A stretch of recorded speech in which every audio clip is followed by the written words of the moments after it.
Nah, Indonesia kini semakin maju bos. Kemajuan teknologi pun semakin nampak merata. Tak cuma terpusat di wilayah tengah atau Jawa, namun kini wilayah-wilayah timur Indonesia pun tak kalah sangar. Seperti berita baru-baru ini dikutip dari beberapa sumber berita berikut, diketahui bahwa wilayah timur Indonesia di Nusa Tenggara Barat kini telah berhasil memproduksi bahan bakar ramah lingkungan berupa solar yang berasal dari pengolahan sampah plastik. Mereka kini telah mempunyai mesin pengolah sampah plastik dengan sistem pirolisis. Dan jenis ini baru satu-satunya di dunia dan dioperasikan di NTB, Indonesia. Tak main-main, pengolahan ini pun bukan kelas kaleng-kaleng bos, tetapi sudah berskala pabrik yang mampu menghasilkan sebanyak 600 liter solar per hari, hasil dari pengolahan sampah. Pabrik pengolahan solar sampah plastik ini pun dikembangkan di Science and Technology Industrial Park atau STI Park, Lombok. Dikatakan bahwa hasil dari pengolahan sampah plastik ini akan menghasilkan geodiesel atau solar yang setara dengan Dexlite yang berstandar Euro 3. Nah, pada hari Sabtu 29 Mei 2021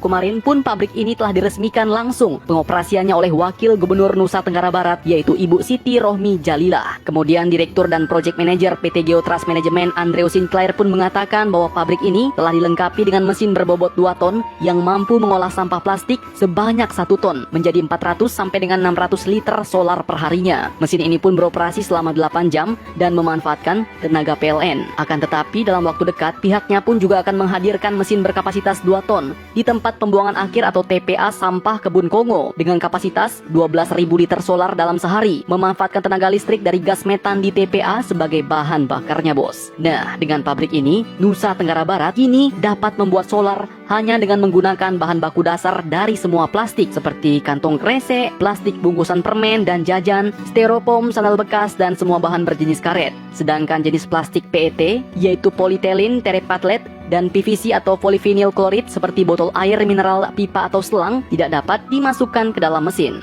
Nah, dengan menggunakan teknologi proses pirolisis maka dari plastik tersebut akan menghasilkan cairan dan gas. Nah, untuk prosesnya dikatakan dengan menggunakan teknologi proses pirolisis maka dari sampah plastik tersebut pun akan menghasilkan cairan dan gas. Kemudian cairan ini akan diproses lagi untuk memisahkan air dan minyak berupa solar.